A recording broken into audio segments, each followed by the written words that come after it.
नमस्ते बच्चों, क्या हाल चाल है, कैसे आप सब लोग बच्चों। बच्चों आज हम स्टार्ट कर रहे हैं फिजिक्स का फर्स्ट चैप्टर। बहुत ज़्यादा रिक्वेस्ट थी कि फिजिक्स की वीडियो बनाइए, तो आई थॉट कि थोड़ा मैथ और केमिस्ट्री फिनिश कर लूँ, फिर मैं फिजिक्स पे स्टार्ट कर लूँगी। तो जैसे केमिस्ट्री खत्म हो गया, मैथ के भी सिर्फ एक एक्सरसाइज बाकी है, तो आई थॉट कि चलो एक बार फिजिक्स का हम शुरू कर लेते हैं। तो फिजिक्स के अंदर बेटा हमारा फर्स्ट चैप्टर है, that is units and measurement. तो बेसिकली फिजिक्स है क्या, अब वो तो आपको पता ही। मैम फिजिक्स तो एक सब्जेक्ट हम पढ़ते हैं, 10th में भी किया था, बड़ा बेकार सब्जेक्ट होता है, समझ ही नहीं आता। ओके, वो चीज़ रहती है। तो वेल फिज़िक्स सिर्फ सब्जेक्ट नहीं है, फिज़िक्स सब्जेक्ट के अलावा बहुत कुछ है। बेसिकली अगर हम ये बोले ना बेटा, तो फिज़िक्स जो है वो एक लाइक नेचुरल फिनोमिना को मेजर करने की जो स्टडी होती है वो फिज़िक्स होता है। That's what is a branch of the science. Science का मतलब क्या होता है? देखो, साइंस का मतलब होता है सिस्टमेटिक स्टडी। आई बस समझ में, ठीक है। साइंस हमारे पास सब्जेक्ट होता है, वो बात अलग है, बट साइंस का एक्चुअली मतलब क्या होता है? साइंस का मतलब होता है systematic study done to to learn और to investigate something. Okay, something happen in the nature, तो दैट इज अ साइंस। और जो ये नेचर और नेचुरल फिनोमेना को जो मेजरमेंट किया जाता है उसको हम फिजिक्स बोलते हैं। इसको थोड़ा विस्तार में अगर हम देखते हैं तो देखो बेटा, जैसे कि मेरे पास मार्कर है, ठीक है। अब ये मार्कर को अगर मैं लाइक आई थ्रो इट, तो ये नीचे की तरफ आ जा रहा है, ठीक है। तो basically it's a freely falling body, हमने थोड़ा बहुत ये 9th में किया था, ठीक है। तो जब आप किसी भी चीज़ को ऊपर से नीचे की तरफ फेंकते हो तो कितना डिस्टेंस कवर होता है, कितनी वेलोसिटी से वो नीचे की तरफ जाता है, कौन सा फोर्स उस पर अप्लाई होता है, क्या वो जो फोर्स अप्लाई होता है ये it is dependent on the mass of the object और independent on the mass of the object. Like ये होगा, समझो कि 100 ग्राम का और मैं 1 किलो का दूसरा ऑब्जेक्ट लो, मैं दोनों को इकट्ठे फेंकूँ तो क्या दोनों चीज़ें नीचे सेम टाइम पे आएगी? Is there any other source of resistance और द फोर्स जो उनको रोकेगा?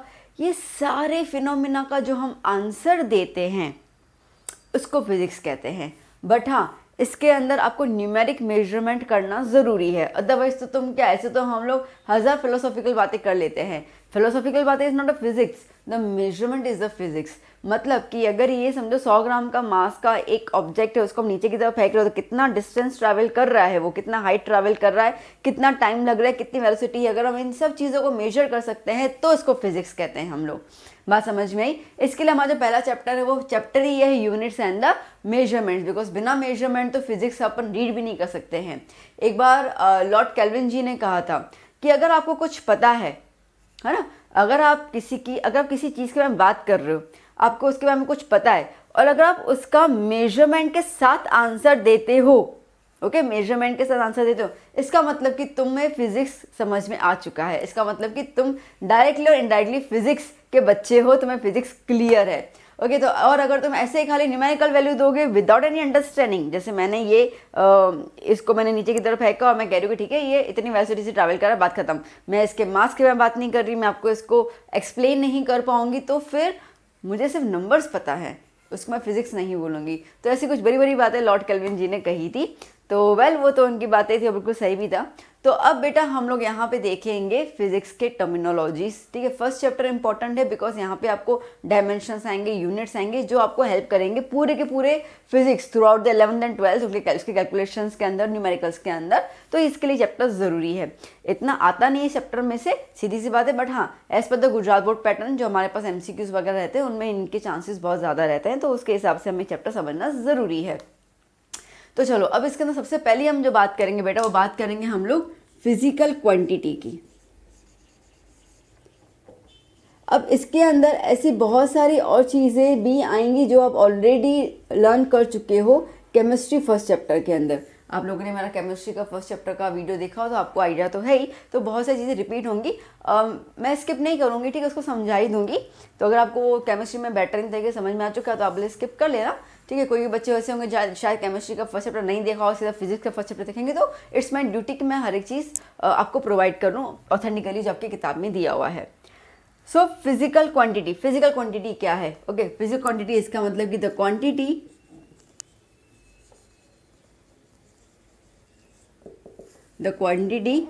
विच कैन बी measured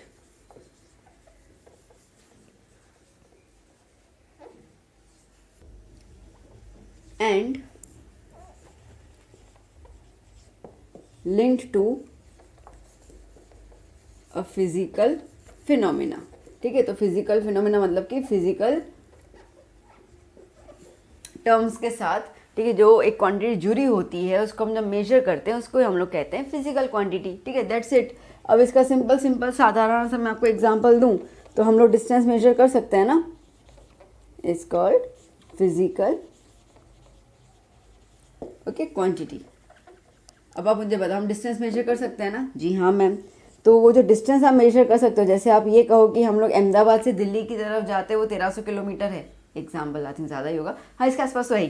ठीक है, तो आपने वो डिस्टेंस जो मेजर किया दो सिटीज़ के बीच में, ठीक है, अहमदाबाद और दिल्ली के बीच में, तो वो मेजरेबल क्वांटिटी हुई, तो उसको फिजिकल क्वांटिटी कहेंगे। तो डिस्टेंस फिजिकल क्वांटिटी है। आप कितनी रफ्तार से गाड़ी चलाते हो, स्पीड, तो इसको मेजर कर सकते हैं हम लोग। येस में मेजर कर सकते हैं। हम बोल सकते हैं कि हम ना 60 किलोमीटर पर आवर की स्पीड से गाड़ी चला रहे थे, 120 किलोमीटर पर आवर की स्पीड से हमने गाड़ी चलाई, रेसिंग की हम लोगों ने, तो दैट इज़ द स्पीड। आप उसको मेजर कर सकते हो। क्या आप टाइम को रिकॉर्ड कर सकते हो? हाँ जी मैम, बिल्कुल कर सकते हैं हम लोग। ठीक है, तो जिसमें मैंने कहा कि 1300 किलोमीटर का डिस्टेंस है अहमदाबाद से दिल्ली, तो कितने घंटे लगेंगे? तो जो आप टाइम को मेजर करते हो, 10 घंटे, 9 घंटे, 8 घंटे, जो भी, ठीक है, तो that is the time measure. तो ये भी एक मेजरमेंट है, क्वांटिटी। आज का तापमान कितना है बोलते हैं ना अपन, मतलब टेम्परेचर, मेजर कर सकते हैं उसको। यस, मेजर कर सकते हैं। अब एक चीज़ नोटिस कर रहे हो, ये सारी की सारी चीज़ें जो है वो बेसिकली नेचर से जुड़ी हुई है। लाइक अर्थ बनी हुई थी, रास्ता बन गया, एक सिटी के दूसरी सिटी होता है रास्ता, तो हम लोगों ने रास्ता पक्का बनाया, दैट्स इट।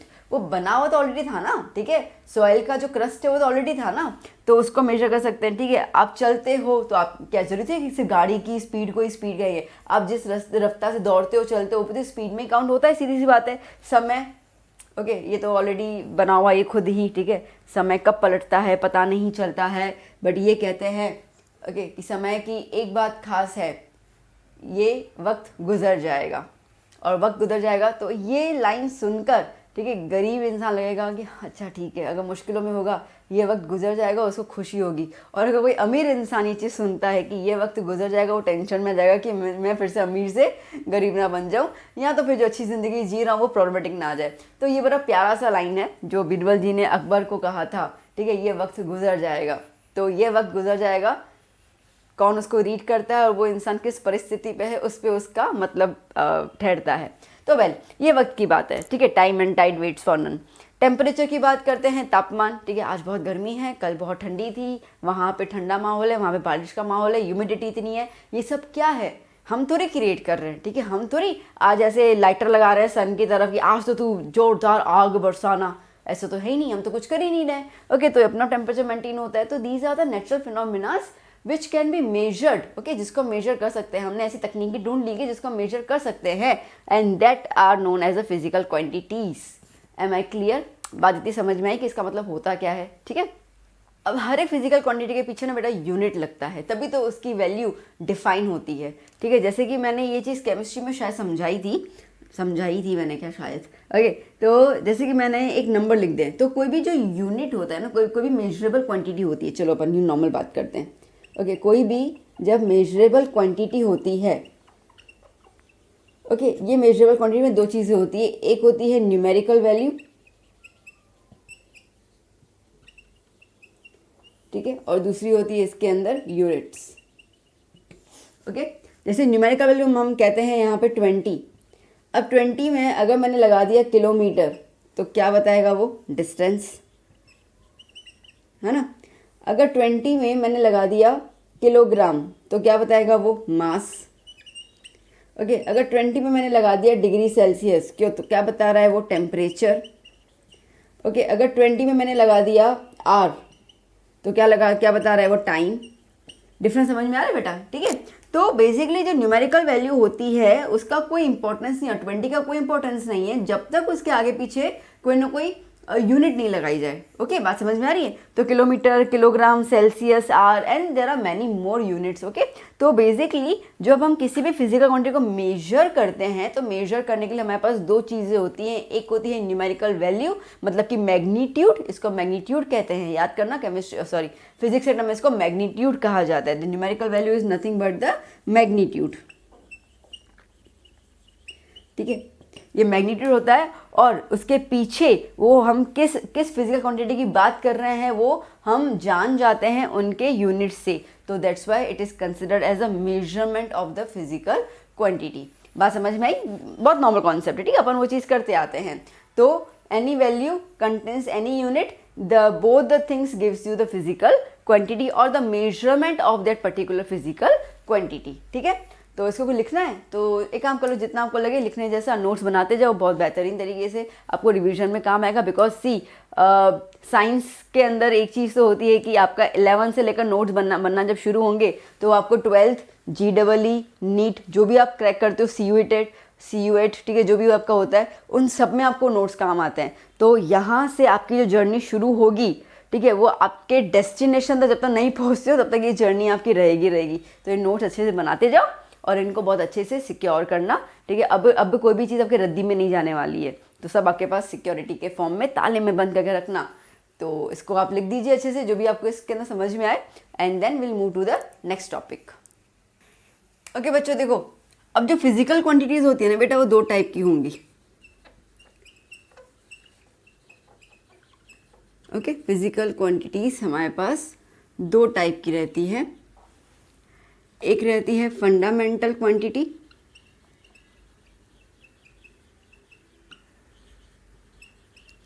और एक होती है डिराइव्ड क्वांटिटी।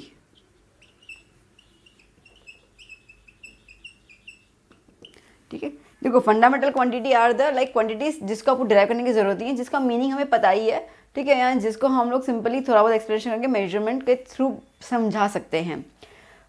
जैसे मैं आपको मैथ्स के बोलूँ तो मैथ्स में प्राइम नंबर कैसे होते हैं, 2, 3, 5, 7, ठीक है, ये किसी के टेबल में नहीं आते, है ना। तो ये प्राइम नंबर्स को आप सिर्फ थोड़ा बहुत बोल सकते हो कि वो नंबर जो किसी के टेबल में नहीं आते, 1 के अलावा खुद के अलावा किसी के टेबल में नहीं आते, अब इतना बोल दोगे तो प्राइम नंबर्स क्लियर है ना। तो उस तरीके से fundamental quantity are the base quantities, आप इसको ये बोल सकते हो कि these are the base quantities. Okay, इन क्वांटिटीज से मिलकर ही बहुत सारी क्वांटिटीज जो है वो बाद में डिराइव्ड हो जाती है। That's why these are the base quantities. Total हमारे पास 7 बेस क्वांटिटीज रहती हैं, ठीक है। जैसे फर्स्ट नंबर हम बात करते हैं यहाँ पर लेंथ, मास, टेम्परेचर,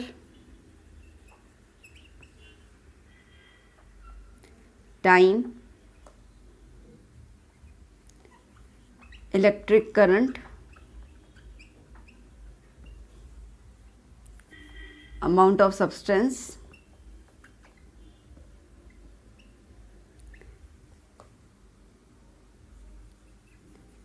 ल्यूमिनस इंटेंसिटी, ठीक है। अब देखो अमाउंट ऑफ सब्सटेंस और ल्यूमिनस इंटेंसिटी हमारे में इतना लगे, ये तो केमिस्ट्री का पोर्शन है और ये इतना आता नहीं है, तो हमारे पास 5 तक जो है वो इम्पोर्टेंट रहता है फिजिक्स के अंदर।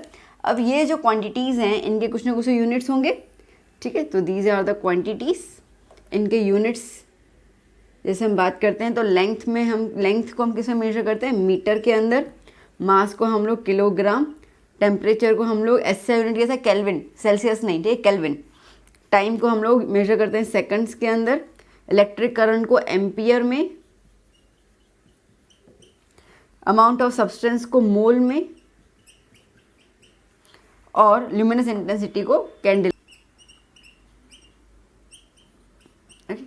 या मोल में आप ये वाला लिख दो, MOL, मोल, ठीक है। तो ये हमारी हो जाती है फंडामेंटल। ये बेसिकली जो कमिटी होती है उन्होंने ये हम लोगों को बताया, तो उन्होंने कहा कि जब भी आप लोगे तो ये आपकी मेन यूनिट्स रहेंगी। अब ऐसा नहीं कि यही कंपलसरी है, there are many other forms, ठीक है। कन्वर्जन तो पता ही हम लोगों को, अगर मुझे किलोमीटर में लेना है तो मैं सीधी सी बात है मीटर को कन्वर्ट करना है किलोमीटर के अंदर, किलोग्राम है तो उसको ग्राम में कन्वर्ट कर सकती हूँ, ठीक है। टेम्परेचर है केल्विन में यूज़ कर सकती हूँ, टेम्परेचर को मेजरमेंट यूज़ कर सकती हूँ सेल्सियस के अंदर, फ़ारेनहाइट के अंदर। तो देयर आर द कन्वर्जन, ठीक है, कन्वर्जन हम कर सकते हैं। बट ये जो यूनिट्स होती है इसको हम कहते हैं SI यूनिट्स, दैट मीन्स के सिस्टम इंटरनेशनल यूनिट्स, जो कमेटी ने बताया था कि ये हर जगह पे वैलिड होंगे। तो these are nothing but the SI units, ठीक है, क्लियर हुआ। अब डिराइव मतलब क्या होता है, अब इन्हीं यूनिट्स का मदद करके हम चीज़ों को डिराइव कर सकते हैं। जैसे कि मैं एग्जाम्पल दूँ, एरिया, ओके। अब एरिया ऑफ लाइक रेक्टेंगल तो क्या होता है, लेंथ इंटू ब्रेथ होता है। एरिया ऑफ रेक्टेंगल क्या होता है, लेंथ इंटू ब्रेथ होता है। अब बेसिकली अगर हम लोग रेक्टेंगल का एरिया देखते हैं तो लेंथ के लिए एक मेजरमेंट जाएगा, ब्रेथ के लिए मेजरमेंट जाएगा। लेंथ के लिए हम मीटर यूज़ कर सकते हैं, ब्रेथ के लिए मीटर यूज़ कर सकते हैं, नहीं कर सकते, है ना। जैसे कि ये रहा हमारे पास रेक्टेंगल, तो मैं ये कह रही हूँ कि भैया ये 5 मीटर है लेंथ और ब्रेथ जो है वो 2 मीटर है, तो आपने मेजर यूनिट क्या लगाई, मीटर लगाई। मीटर यूनिट किसकी है, लेंथ की है। तो बेसिकली ब्रेथ भी तो एक तरीके का लेंथ ही हुआ ना, वही तो चीज़ हुई। ओके, तो क्या हो जाएगा, लेंथ और लेंथ के लिए मतलब लेंथ के लिए मीटर लगा दिया, ब्रेथ के लिए मीटर लगा दिया, तो क्या आ गया, मीटर स्क्वायर। अब आप याद करो आपका बचपन, जहाँ पे आपको कहा जाता था स्कूल में कि एरिया के लिए आपको मीटर स्क्वायर यूज़ करना है, वॉल्यूम के लिए आपको मीटर क्यूब यूज़ करना है, बोला जाता था ना, यहीं से डिराइव हुए हैं। सेम हम बात करते हैं यहाँ पे वॉल्यूम की। अगर हम वॉल्यूम ऑफ क्यूबॉइड की बात कर लेते हैं, ठीक है, तो जैसे कि अपने पास क्यूबॉइड होता है, जो आपके घर में डब्बा होता है वही, और तो क्या, ठीक है, ये आपका क्यूबॉइड हुआ। अब क्यूबॉइड में, ठीक है, ये हो जाएगा लेंथ, ये हो जाएगा ब्रेथ, कुछ भी ले लो, ठीक है, और यहाँ पर लेंथ ब्रेथ, और ये हो जाएगा हमारे पास हाइट, ठीक है, मान के चलो। तो लेंथ ब्रेथ और हाइट, और एल्स मैं कोई चीज़ ले लूँ तो आपको क्लियर कर दूँ मैं, ठीक है। जैसे कि ये पाउच है हमारे पास, ठीक है, तो ये क्या हो जाएगा, ये हमारे पास लेंथ हो गया, ये हो गया ब्रेथ, और ये जो उसका मोटापन है, छोटा सा मोटापन है ये, ठीक है, that is the height. Okay, आप अगर रूम में देखोगे, आपका रूम, जैसे मेरे पास एक रूम है, अभी आप जिस रूम में बैठे हो, आप देखो ये वाला पॉइंट लेंथ हो जाएगा, ये ब्रेथ हो जाएगा, और रूम की जो ये लंबाई होगी मेरे हाथ के हिसाब से आप अपने रूम को देख सकते हो, तो वो क्या हो जाएगा, हाइट हो जाएगा। अच्छा, अब जैसे ये लेंथ हुआ, ठीक है, तो ये लेंथ मैंने बोला कि 15 मीटर है, ये ब्रेथ मैंने कहा 10 मीटर है, और हाइट जो है वो 8 मीटर है। तो लेंथ ब्रेथ और हाइट को मैंने किस में मेजर किया, मीटर में मेजर किया। ओके, तो volume is what, L into B into H, तो क्या होता है, metre into metre into metre, तो क्या आ गया, मीटर क्यूब आ गया। बात समझ में आई, किस तरीके से यूनिट्स ड्राइव होते हैं, बस और कुछ नहीं है। तो जितने भी हम यूनिट्स देखते हैं फिजिकल क्वांटिटी में, वो सारे के सारे क्या होते हैं, ड्राइव्ड होते हैं ना। लाइक अगर मुझे स्पीड निकालना है, तो स्पीड क्या होता है, स्पीड होता है डिस्टेंस अपॉन टाइम, ठीक है, ये बचपन वाली बातें करवा रही हूँ मैं आपसे। अब डिस्टेंस क्या होता है, distance is the measurement of the road, तो किस में लेते हैं हम लोग, लेंथ होता है, मीटर किलोमीटर वॉटएवर, बट चलो लेंथ होता है ना, लेंथ SI के हिसाब से क्या है, मीटर है, तो ये मीटर हो गया। ओके, और टाइम हम क्या ले रहे हैं यहाँ पर, सेकंड में, तो क्या हो गया, सेकंड। तो अभी आप याद करो, तो स्पीड की हम लोग यूनिट क्या लिखते थे, हम यूनिट क्या लिखते थे स्पीड की, मीटर पर सेकंड लिखते थे कि नहीं लिखते थे, लिखते थे ना, दैट्स इट।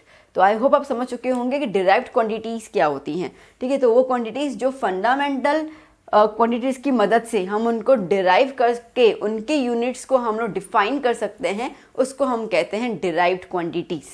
क्लियर हुआ, इतना समझ में आया, ठीक है। इसको ठीक है, इसको लिख दीजिए। एक और चीज़ मैं आपको यहाँ पे एक बता दूँ, फिर उसके बाद लिख देना, ठीक है। अब जैसे कि यहाँ पे आपको एक और चीज़ मिलती है, उसको हम कहते हैं सप्लीमेंट्री यूनिट्स, ठीक है। ये डिराइव्ड क्वांटिटी भी लिख सकते हो, ये डिराइव्ड यूनिट्स भी लिख सकते हो, एक ही बात है। अगर क्वांटिटी डिराइव्ड है तो यूनिट्स भी डिराइव्ड होंगे ना, ठीक है। फंडामेंटल क्वांटिटी लिख सकते हो, फंडामेंटल यूनिट्स लिख सकते हो, है ना, बात तो एक ही है। अब सप्लीमेंट्री में अपने पास दो आते हैं, सप्लीमेंट्री में हमारे पास दो चीज़ें आती हैं। एक आता है हमारे पास प्लेन एंगल, और एक आता है हमारे पास सॉलिड एंगल, ठीक है। अब प्लेन एंगल मतलब क्या, ठीक है, देखो यहाँ पर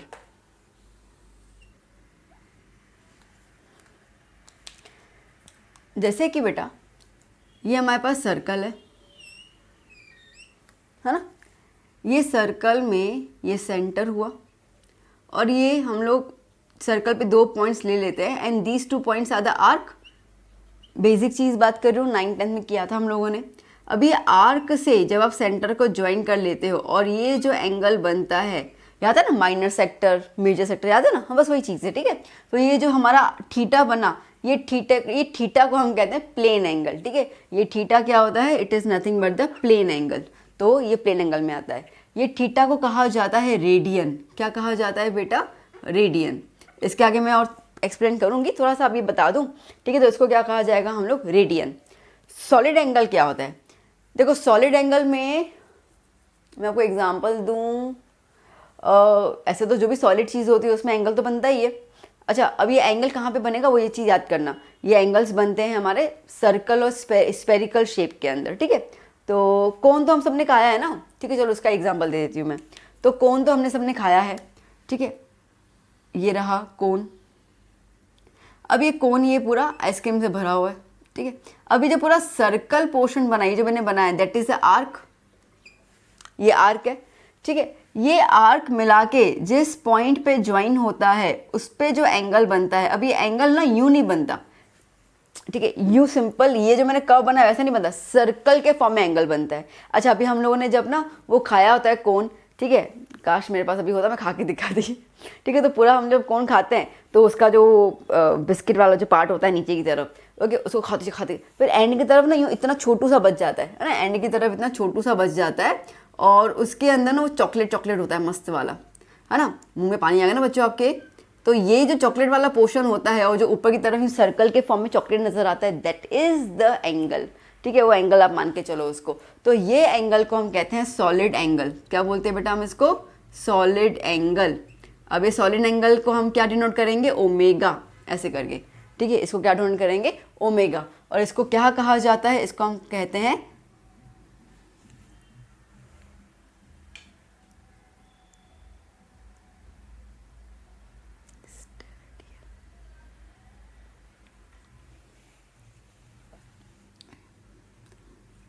स्टेरेडियन। क्या कहते हैं हम लोग इसको बेटा? स्टेरेडियन, ठीक है। इसको आप RAD के फॉर्म में लिख सकते हो, इसको आप कैसे लिखते हो?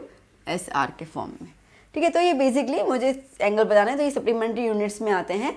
सप्लीमेंट्री यूनिट्स अगर हम कहें यहाँ पर तो बेसिकली ऐसा नहीं कि ये अलग से बनाया गया था, ये बात ऐसी थी कि फंडामेंटल यूनिट्स को बहुत पहले ही इन्होंने बता दिया था और फिर उसके बाद उनको लगा कि भाई ये तो फंडामेंटल यूनिट्स जो है वो ऑलमोस्ट लीनियर के फॉर्म में ज़्यादा जाते हैं। अगर हमारे पास 2D और 3D डायमेंशनल वाले ऑब्जेक्ट्स आते हैं तो उनके अंदर यूनिट्स कैसे बताएंगे, तो उनका क्वांटिटी कैसे मेजर करेंगे। तो ये थोड़ी देर के बाद, थोड़े टाइम के बाद इस चीज़ का ख्याल आया था, तो फिर जाके उन्होंने इसको ऐड ऑन करके रख दिया सप्लीमेंट्री यूनिट्स के अंदर।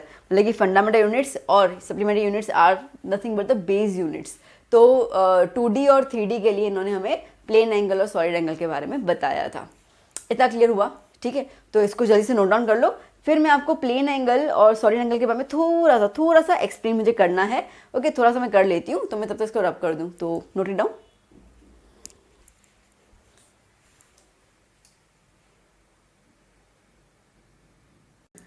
देखो बेटा, थोड़ा सा भी एक और डिफरेंस देख लेते हैं हम लोग अच्छे से।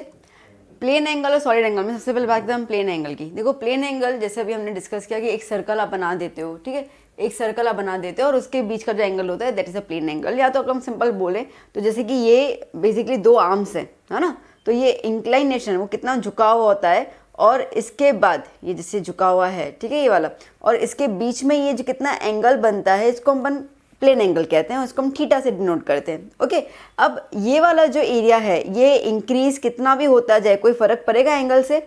आप मैंने उंगलियों को देख पा रहे हो, ठीक है, जैसे मैंने यहाँ पे किया तो छोटा सा आर्क है, ये ज़्यादा आर्क, ये और ज़्यादा, ये और ज़्यादा, कितना भी आप आर्क बढ़ाते जाओ क्या इसके एंगल्स को डिफर करेगा?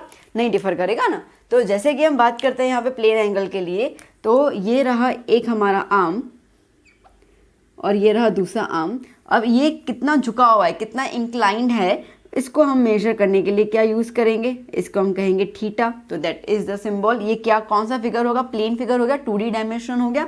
ओके, इसको हम रेडियन की तरह कहते हैं। It is a dimensional less, dimension नहीं है।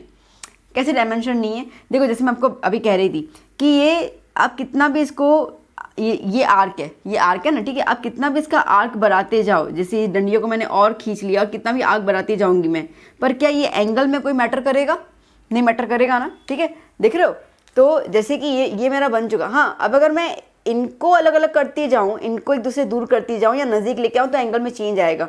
बट अगर यहाँ पर इसको मैंने पकड़ लिया है तो ये एंगल बन रहा है। अब इन डंडियों को मैं और कितना भी एक्सटेंड करूँ क्या फ़र्क पड़ता है? कोई फ़र्क नहीं पड़ता है। तो ये जो डंडियाँ, ये आप विजुअलाइज करो, ये पूरा एक आर्क बन रहा है, ये पूरा आर्क बन रहा है, ठीक है, और ये क्या होता है? ये होता है रेडियस, है ना।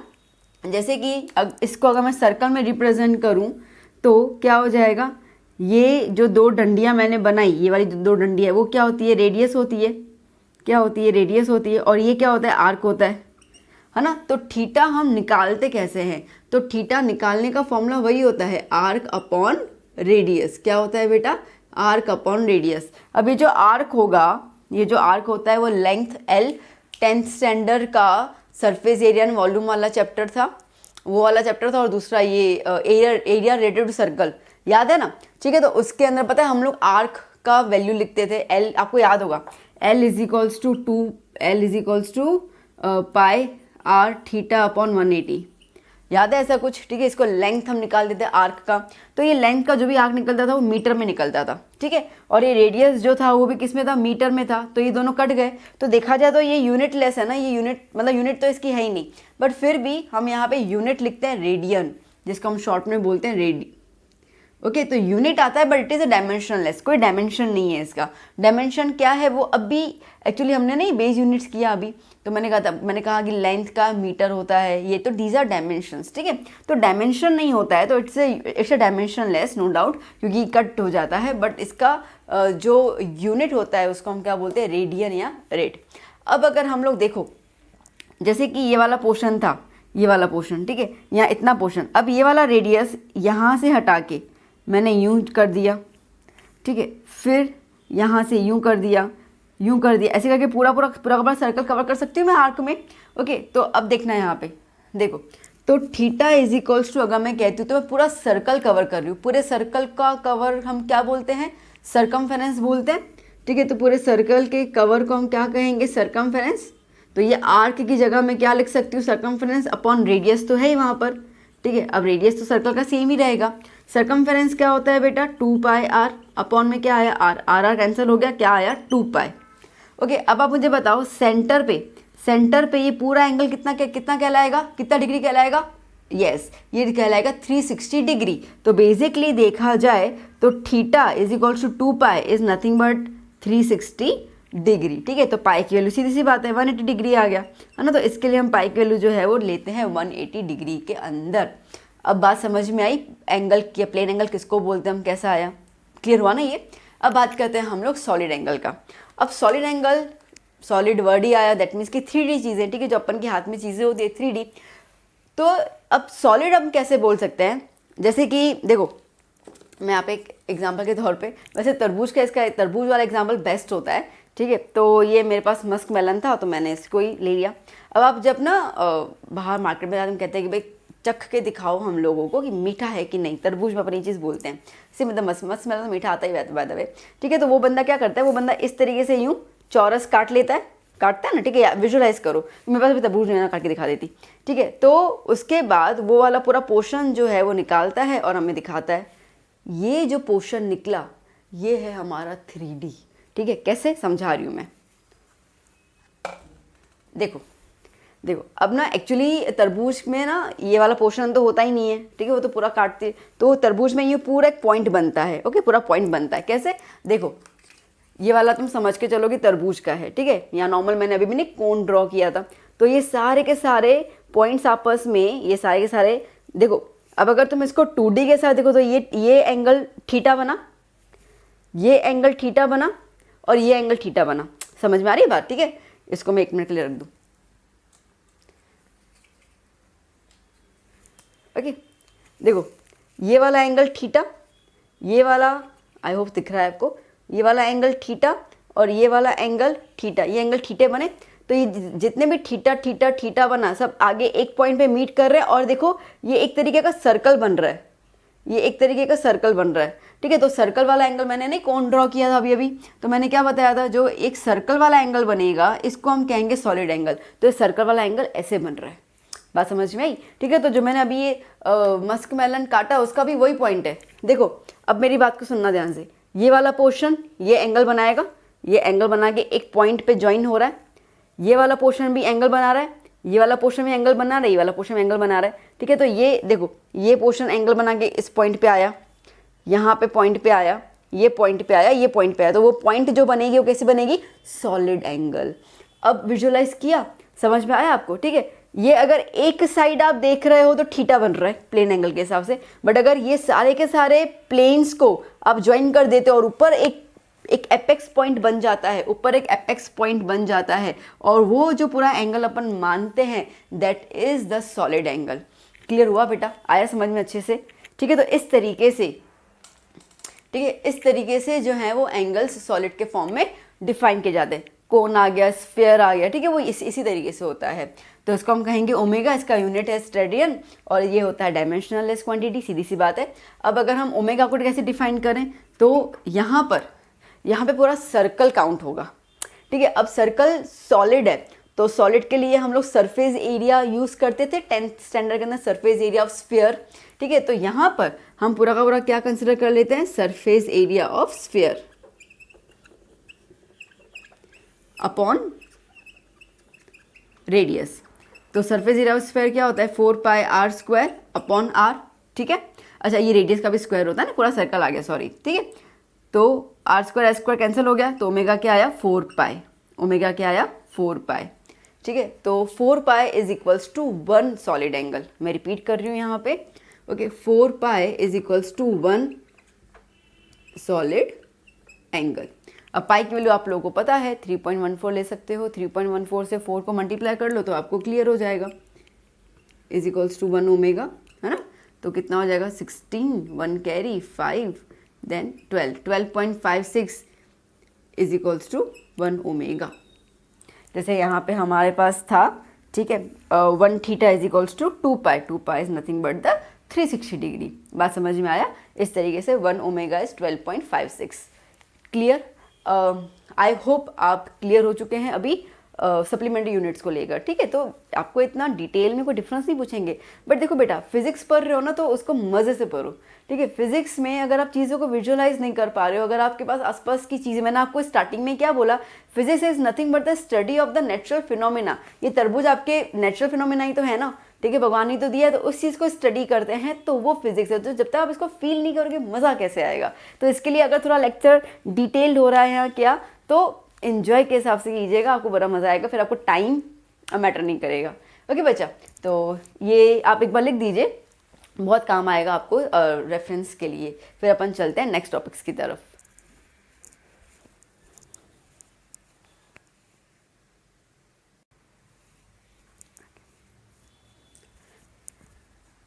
ना बच्चों, next topic is system of units, ठीक है। सिस्टम, एल्विश यादव का सिस्टम, तो यार यहाँ पे फिजिक्स का सिस्टम है।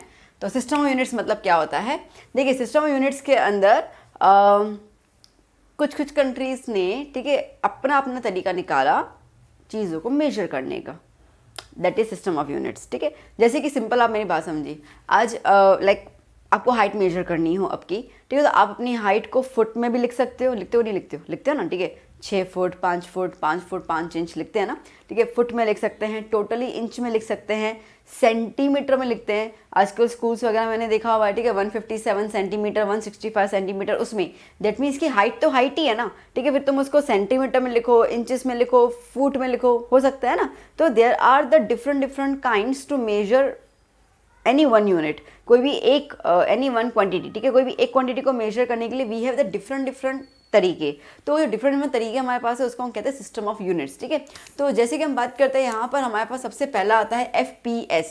अब ये FPS जो है वो फॉरेन में ज़्यादा यूज़ करते हैं, अपन इतना यूज़ नहीं करते। आपने देखा होगा, अगर आप ना राइट नाउ, जैसे अगर आप अभी गूगल पे जाओ और आपका ऐसे हाइट का मेजरमेंट लो, वेट का मेजरमेंट करो, आपने ऐसे लिखो, okay, the relation of height and weight, ठीक है, तो बताएगा भाई आपकी हाइट इतनी है तो आपका वजन इतना होना चाहिए, अगर उससे ज़्यादा है तो ओबेस्ड हो जाएगा, मोटे हो जाएगा, उससे कम हुआ तो क्या बोलते हैं, माल न्यूट्रिशन, ठीक है। तो वो लाइक ओवरवेट और लेस वेट ऐसे कुछ आता है इसके अंदर, ठीक है। तो इसका मतलब क्या है ना कि वो हाइट के बेसिस पर मास डिटरमाइन करते हैं।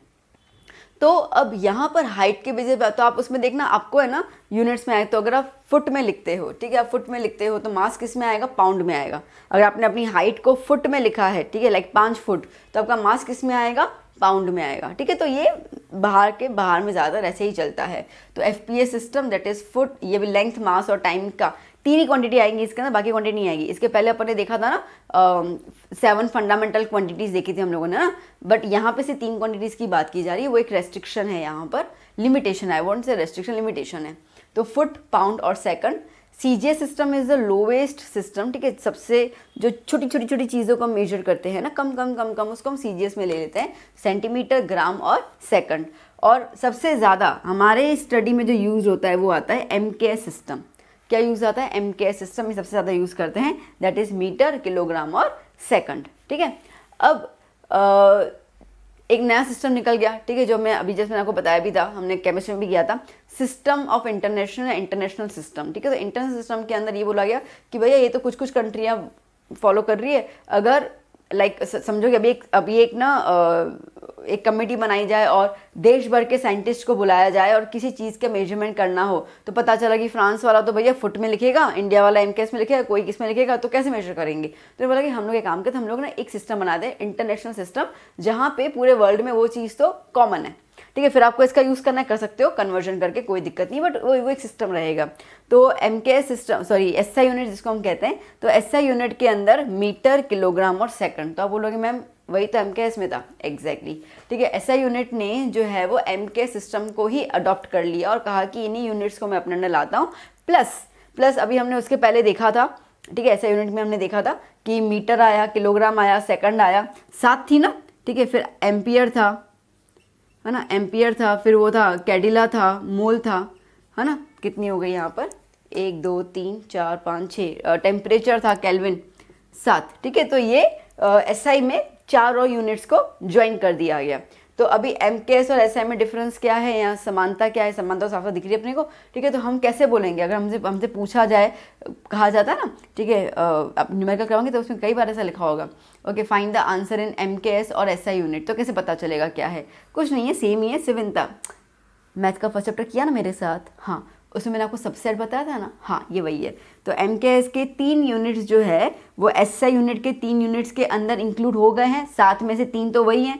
तो basically MKS is nothing but the subset of SI, वो उसी के अंदर आता है। तो इसके लिए MKS में 3 याद करना, SI में 7 है और उसके अंदर ये तीनों इंक्लूड हो जाते हैं, तो इट इज़ अ सबसेट, तो कोई अलग से बात नहीं है इसके अंदर, ठीक है। इतना समझ में आया? डन।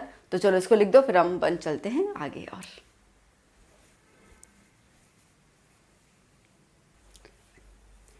देखो बेटा, कुछ प्रैक्टिकल यूनिट्स जो आपको न्यूमेरिकल्स में बहुत काम आने वाले हैं वो एक बार देख लेते हैं हम लोग।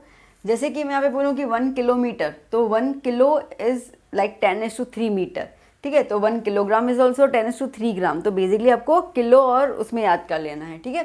तो मैं यहाँ पे 1 किलोग्राम भी लिख सकती हूँ, 1 किलोग्राम इज इक्वल टू 10⁻³ ग्राम। बात समझ में है, ठीक है। तो किलो के लिए हम क्या वर्ड यूज़ करते हैं? 10⁻³ जब उसके छोटे में जाना होता है। सेंटीमीटर का मीटर में जाओगे तो क्या हो जाएगा? 10⁻²। मिलीमीटर का मीटर में जाओगे 10⁻³ मीटर। ऐसा भी सकता है, मैं ऐसा भी लिख सकती हूँ 1 मिली सेकंड, ठीक है। तो 1 मिली सेकंड इज 10⁻³ सेकंड्स। बात समझ में आ रही? तो ये जो हमारी SI यूनिट्स वाली थी ना, ठीक है, तो उनका कन्वर्जन बता रही हूँ मैं। तो ये मिली आया, ये स्मॉल m का मतलब क्या है बेटा यहाँ पर? मिली, ठीक है। तो मिलीमीटर, मिली सेकंड, मिलीग्राम, कुछ भी आ सकता है इसके अंदर। अब एक माइक्रोन, अब माइक्रोन में माइक्रोमीटर, माइक्रोसेकंड, ओके। तो क्या हो जाएगा? 10⁻⁶। मैंने अभी इसको मीटर के कॉन्सेप्ट में लिखा है, क्योंकि एक चीज़ करवाती तो ज़्यादा इजी हो जाता ना, मैं हर बार सब कुछ लिखूंगी तो कंफ्यूज हो जाओगी। बट ये मैंने समझाया कि आपके पास मिली, माइक्रो, सेंटी ऐसा कुछ वर्ड आता है। सेंटी के लिए -2 हो जाएगा, ठीक है, मिली के लिए -3 हो जाएगा, माइक्रो के लिए -6 हो जाएगा, वो आपको मेन याद करना है। पीछे सेकंड्स है, मीटर है, जो भी वो आपका कन्वर्जन उसके अंदर हो जाएगा। नैनो के लिए हम यूज़ करते हैं 10⁻⁹, ओके। एंगस्ट्रॉन्ग जो होता है वो 10⁻10। एक आएगा फर्मी 10⁻15 मीटर और एक आएगा पीकोमीटर 10⁻12। पिको सेकंड भी आता है, ठीक है। 1 पिको सेकंड इज 10⁻12 सेकंड्स, ठीक है, ऐसे भी आ सकता है। फिर आपके पास रहेंगे, अच्छा ये 8 नंबर है, ये मैंने 8 डाल दिया, 9, 10 और ये 11, ठीक है। अब एक आता है एस्ट्रोनॉमिकल यूनिट। एस्ट्रोनॉमिकल मतलब कि एस्ट्रोनॉम, एस्ट्रो मतलब कि स्पेस की बात हो रही है। जैसे कि अर्थ और सन के बीच का डिस्टेंस निकालना हो तो बट ऑब्वियसली एवरेज डिस्टेंस निकालेंगे, तो it is the average distance between the sun and the earth. तो इसको हम लोग लाइक 1 मीटर में, लाइक मीटर में हम बात करते हैं, तो एस्ट्रोनॉमिकल यूनिट जो मीटर में कन्वर्जन देगा वो कितना देगा? वैसे तो 1.496 × 10⁻11 मीटर होता है, बट अप्रोक्स आप लिख सकते हो 1.5 × 10⁻11 मीटर। मतलब कि 1 एस्ट्रोनॉमिकल एस्ट्रोनॉमिकल यूनिट के अंदर इतना मीटर होता है, तो सन और अर्थ के बीच का अगर 10 एस्ट्रोनॉमिकल यूनिट आ गया तो उसको 10 से मल्टीप्लाई कर लेना, तो इतना मीटर का एवरेज डिस्टेंस पता चल जाएगा। ठीक है, तो ये स्पेस के लिए रहता है। Then light year, again light year आपको पता है कि लाइट ईयर से हम लोग डिस्टेंस मेजर कर सकते हैं दो सेलेस्टियल ऑब्जेक्ट्स के बीच का। तो नॉर्मली हम बात करते हैं 1 लाइट ईयर कितना डिस्टेंस कवर करता है, तो आपने 10th में भी किया था, लाइट चैप्टर के अंदर आता था। ओके, 3 × 10⁸ मीटर पर सेकंड, मतलब कि एक सेकंड के अंदर 3 × 10⁸ मीटर एक लाइट जो है वो उतना डिस्टेंस कवर करती है। अब लाइट ईयर की बात हो रही है, ईयर, अब ईयर क्या हो जाएगा, ईयर में 365 डेज, एक डे में 24 आवर्स, उस 24 आवर में 60 मिनट्स और उस मिनट में 60 सेकंड्स। ठीक है, तो इसको अगर हम करते हैं तो देखो, अगर आप यूनिट देखो मीटर पर सेकंड, इसको मैं यूँ लिखूँ मीटर पर सेकंड, और ये सेकंड है, सेकंड कट गया। ठीक है, और इसको पूरा आप कैलकुलेट करोगे तो आपको मिला जुला के मिलेगा 9.64 × 10⁻15 मीटर। तो अप्रोक्स ले तो 16 लाइक 1 × 10⁻16 मीटर, इतना लाइट ईयर 1 लाइट ईयर कहलाता है। ठीक है, तो 1 light year is nothing but 10⁻16 metre, इतना डिस्टेंस कवर करता है एक लाइट ईयर। अगेन ये सेलेस्टियल बॉडीज़ के लिए ही काम आता है, लाइक सन का अर्थ से मेजरमेंट आ गया, अर्थ का मास से मेजरमेंट आ गया। ठीक है, डिस्टेंस के फॉर्म में, तो डिस्टेंस के फॉर्म में सेलेस्टियल ऑब्जेक्ट से हमारे पास 2 यूनिट्स रहते हैं, एस्ट्रोनॉमिकल यूनिट और लाइट ईयर। फिर बात करते हैं यूनिट ऑफ मास। मास के लिए कुछ यूनिट्स अपने पास अलग से हैं। तो एक मेट्रिक टन आता है, तो 1 metric ton is 10⁻3 kg, quintal में 10⁻2 kg। ठीक है, ग्राम के अंदर 10⁻³ kg, वो तो सिंपल है। और मिलीग्राम, ओके, छोटा m मतलब समझ गया ना, ये जो छोटा m होता है, पीछे वाला m इज ग्राम और यहाँ पे आगे वाला m इज मिलीग्राम। ठीक है, तो 1 मिलीग्राम इज 10⁻³ ग्राम और वी कुड से 10⁻6 किलोग्राम। ठीक है, तो ये कुछ यूनिट्स आपको काम आएंगी, आपके MCQs वाले पोर्शन में भी काम आएगा। ठीक है, 1 मार्क के हिसाब से, और आपके लिए न्यूमेरिकल्स में काम आएगा। तो इसको अच्छे से नोट डाउन कर लेना, इजी है, कुछ टफ नहीं है, एक दो बार आप देख लोगे आपको इजीली लर्न हो जाएगी। आधे से ज़्यादा तो अपन केमिस्ट्री में कर चुके हैं और हमारे लोअर क्लासेस में भी हमने काफ़ी कुछ किया हुआ है, तो आपको आइडिया तो है। 2-3 चीज़ें जो है, जैसे कि ये 3 चीज़ें आपको नहीं दिखेंगी। ठीक है, और तो कुछ है नहीं खास, ये भी अपन ने देख लिया था 10th के अंदर, ये एक नया चीज़ दिखेगा, और ये इसमें ये 2 चीज़ें नहीं, तो कुल मिला के 5 या 6 चीज़ें हैं जो आपको नहीं दिखेंगी, बाकी तो सारी पुरानी वाली ही हैं मेजरमेंट्स। ओके बेटा, तो चलो इसको लिख दीजिए फटाफट से। ना बच्चों, हम देखते हैं next topic, that is a dimensional formula, dimensional analysis, ये सब चीज़ें आती है। अब ये डायमेंशन होता क्या है, देखो डायमेंशन का सीधा अगर हम मतलब देखते हैं, तो जैसे आपको पता है कि एक अगर रेक्टेंगल होता है तो हम कहते हैं कि उसमें 2 डायमेंशंस हैं, एक है लेंथ और एक है ब्रेथ। यही चीज़ बोलते हैं ना हम लोग, यही तो चीज़ बोलते हैं। ठीक है, डायमेंशंस। तो अगर हमारे पास एक क्यूबॉइड रहता है तो उसके अंदर क्या हो जाएगा, लेंथ, ब्रेथ और हाइट आ जाएगा। ठीक है, क्या हो जाएगा उसके अंदर, लेंथ, ब्रेथ और हाइट। तो बेसिकली जिस चीज़ को हम लोग यूँ मेजर कर सकते हों उसको हम डायमेंशन कहते हैं। ऊपर से नॉर्मल आप समझ लो। ठीक है, वो डायमेंशन हो जाती है। अब डायमेंशनल फॉर्मूला क्या होता है, वो डिपेंड करता है डायमेंशनल सिंबल के ऊपर। और डायमेंशनल सिंबल मतलब क्या है, जो हम लोगों ने फंडामेंटल यूनिट्स देखे थे ना, 7 फंडामेंटल यूनिट्स। ठीक है, उसमें ये जो मैंने लिख के भी रखे हुए हैं, तो मास के लिए जो यूनिट था, अगर हम बात करते हैं यूनिट, तो मास के लिए हम क्या ले रहे हैं, kg। ओके, लेंथ के लिए क्या लेते हैं, मीटर। टाइम के लिए क्या ले रहे हैं, सेकंड। टेम्परेचर के लिए क्या ले रहे हैं, केल्विन। करंट के लिए क्या ले रहे हैं, ampere. Amount of mole, substance के लिए क्या ले रहे हैं हम लोग, मोल। और इंटेंसिटी ल्यूमिनस के लिए क्या ले रहे थे अपन, कैंडेला, वही ले रहे थे। तो दीज आर यूनिट्स। ठीक है, मैंने आप लोगों को एक और चीज़ जब ये इसके पहले बता रही थी मैं आपको सॉलिड एंगल और प्लेन एंगल में, तो मैंने आपको बताया कि ये जो है वो डायमेंशनल लेस होती है, डायमेंशन कुछ नहीं होता उनका, बस यूनिट तो होती है। ठीक है, तो ये यूनिट और डायमेंशन ये चीज़ें हैं। तो जैसे कि टाइम के लिए यूनिट जो है वो सेकंड है, बट डायमेंशन सिंबल क्या है, टी है। मैं आपको समझाती हूँ। अब देखो, जैसे कि अगेन मैं यहाँ पे वही रेक्टेंगल एक ड्रॉ कर लूँ, तो रेक्टेंगल में हम लोग क्या बोलते हैं कि एक साइड जो है वो लेंथ है और एक साइड जो है वो ब्रेथ है, यही बोलते हैं हम लोग। मुझे इसका अगर एरिया निकालना है तो एरिया क्या निकालूंगी मैं, L × B, यही लिखते हैं हम लोग। ठीक है, देखो ये तो क्या ना, हम लोगों को बचपन में थोड़ा सा ऐसा बताया गया था कि भैया जो लंबी साइड होती है उसको लेंथ बोला जाता है, छोटी साइड होती है उसको ब्रेथ बोला जाता है। वो जस्ट एक विजुअलाइजेशन था कि बच्चा थोड़ा सा इसको समझ पाए, कन्फ्यूजन ना हो, बट ज़रूरी नहीं है। ठीक है, ऐसा किसी ने नहीं बोला है कि length would be always the greater one, ऐसा कुछ भी नहीं है। तो बेसिकली अगर आप देखो तो ये लेंथ है, तो ये लेंथ को हम लोग मेजर करें, सब समझो मैंने इसको मेजर किया, तो मैं ये कह रही हूँ कि भैया ये 3 मीटर है और ये जो है वो समझो कि 4 मीटर है, ये बड़ा हो सकता है, कोई बड़ी बात नहीं है, ठीक है। तो ये 4 मीटर है। तो अगर आप देखो तो लेंथ को भी मैंने मीटर में ही बोला है, ब्रेथ को भी मैंने मीटर में ही बोला। तो ब्रेथ जो है वो बेसिकली और कुछ लेंथ ही है ना, और तो क्या है, ठीक है। इसके लिए मैंने आपसे कहा कि ये चीज़ बचपन में बोलते हैं length would be the longer one, breadth would be the shorter one, ऐसा कुछ नहीं है, ठीक है। अगर आप मेजरमेंट, अभी है ना, आप वो सोचो कि क्या मेजर कर रहे हो तुम ना, मेजरमेंट क्या है। तो आप जब मेजरमेंट करते हो तो इसको आप उसका यूनिट क्या लिखो, यूनिट पे ध्यान दो। यूनिट लेंथ के लिए मीटर लिखते हो, ब्रेथ के लिए भी मीटर लिखते हो, ओके। और मीटर यूनिट किसका है, मीटर यूनिट है लेंथ का, है ना। तो इसका मतलब कि एरिया क्या हुआ, area is L into L ही हो गया। बात समझ में आई, ठीक है। एल इंटू एल, तो एल को 2 बार लिखोगे तो क्या हो जाएगा, एल स्क्वायर। ये हुआ डायमेंशन, ठीक है। मुझे यूनिट लिखना होगा, याद करना, कंफ्यूज मत होना ज़रा सा भी। अगर मैं इसका यूनिट लिखती हूँ, एरिया का यूनिट, तो वो तो मीटर स्क्वायर ही आएगा, बचपन में करते तो आ रहा है, 10th में भी तो किया था, मीटर स्क्वायर सेंटीमीटर स्क्वायर तो किया था, वो चीज़ ठीक है। बट अगर आपको डायमेंशन फॉर्मूला लिखना है तो एरिया का डायमेंशन फॉर्मूला क्या है, एल स्क्वायर। तो ये जो हमने पावर लिखा ना, आई रिपीट, ये जो हमने पावर लिखा ना, ये पावर को ही हम डायमेंशन कहते हैं और कुछ नहीं कहते हैं, ठीक है। तो फंडामेंटल यूनिट्स, क्वांटिटीज आप बोल दो, तो फंडामेंटल क्वांटिटीज के जो सिंबल्स होते हैं, उन सिंबल्स के ऊपर कितना पावर आता है उसको हम कहते हैं डायमेंशंस। मैं रिपीट कर रही हूँ, दोबारा देखो मैंने क्या बोला, फंडामेंटल क्वांटिटीज जो है उनके जो सिंबल्स होते हैं, उन सिंबल्स के ऊपर क्या पावर आता है, that is called the dimension, okay. अगर मैं और सरल भाषा में बोलूँ इसको, तो हम ऐसा बोल सकते हैं कि कोई भी क्वांटिटी के अंदर, सुना मेरी बात को ध्यान से, कोई भी क्वांटिटी के अंदर जो फंडामेंटल यूनिट्स है वो कितनी बार यूज़ किया गया है उसको कैलकुलेशन करो और उसको लिखो, उसको हम लोग कहेंगे यहाँ पर डायमेंशन फॉर्मूला।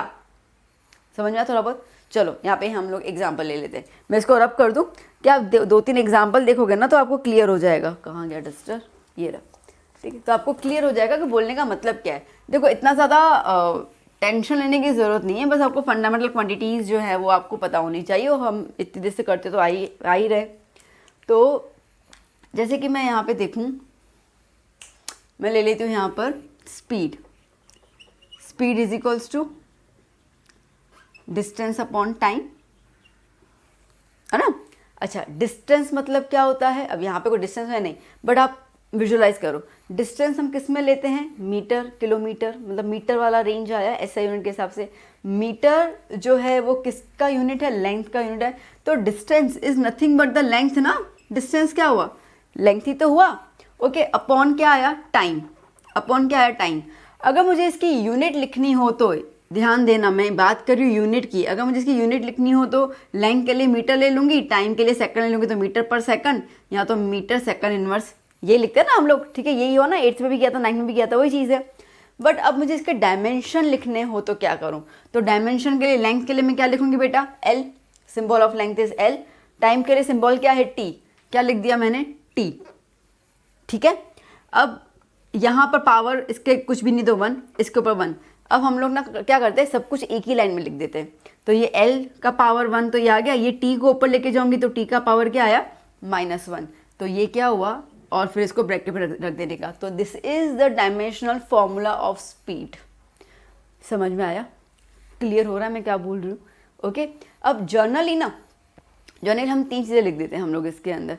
MKS यूनिट याद है, MKS क्या था उसके अंदर, मास, लेंथ, टाइम, पिंगो, अभी भी हमने देखा था ना। MKS क्या था, मास, लेंथ और टाइम। इसको MKS में सोचेंगे हम लोग तो हमें इसमें M भी लिखना पड़ेगा। अब M तो है ही नहीं कुछ भी, ठीक है, तो उसमें क्या लिख दें हम, 0। तो क्या हुआ, M0 L1 T-1, ऐसे करके हम जो है वो यूनिट्स को डिटरमाइन करते हैं। बात समझ में आई, इतना लिखो। अभी तो ढेर सारे एग्जाम्पल करेंगे और आपको मस्त प्रैक्टिस करवा देती हूँ मैं। इसको लिखो पहले आप, देखो बेटा। अब थोड़ा थोड़ा छोटे से आगे बढ़ते जा रहे हैं हम लोग। जैसे सबसे पहले मैं बात कर लेती हूँ एरिया की, अभी भी किया हम लोगों ने, बाय द वे। एरिया क्या हो जाता है, लेंथ इनटू ब्रेथ, ओके। मतलब ब्रेथ की जगह तुम क्या लिख सकते हो, लेंथ इनटू लेंथ। लेंथ कितनी बार लिखा, 2 बार लिखा, तो क्या आया, एल स्क्वायर। पर मैं आपको बताया कि हम जनरली MLT के फॉर्म में इसको रिप्रेजेंट करते हैं। तो एरिया के लिए डायमेंशन फॉर्मूला क्या हो गया, M है कहीं पर भी नहीं है, 0, L पावर 2, T नहीं है, 0। तो अगर आपसे कोई पूछता है कि डायमेंशनल फॉर्मूला बता दो एरिया का तो क्या हो जाएगा m0 L2 T0। तो ये जो रेस टू हमने लिखा ना दैट इज डायमेंशन। अब क्लियर हुआ ना। चलो एक और एग्जांपल ले लेते हैं हम लोग। जैसे हम बात कर लेते हैं वॉल्यूम की बेटा। वॉल्यूम क्या होता है? Length into breadth into height, यही होता है ना। ठीक है, अब आप खुद सोचो कि लेंथ, अब आप जिस रूम में बैठे हुए हो, ठीक है, तो ये लेंथ हो गया, किस में मेजर करोगे? मीटर में। ठीक है, ब्रेथ चौड़ाई जो होती है, विड्थ जो होती है रूम की, वो मीटर में। लंबाई जो है वो भी किस में करोगे? मीटर में। तो सब कुछ मीटर में ही आया।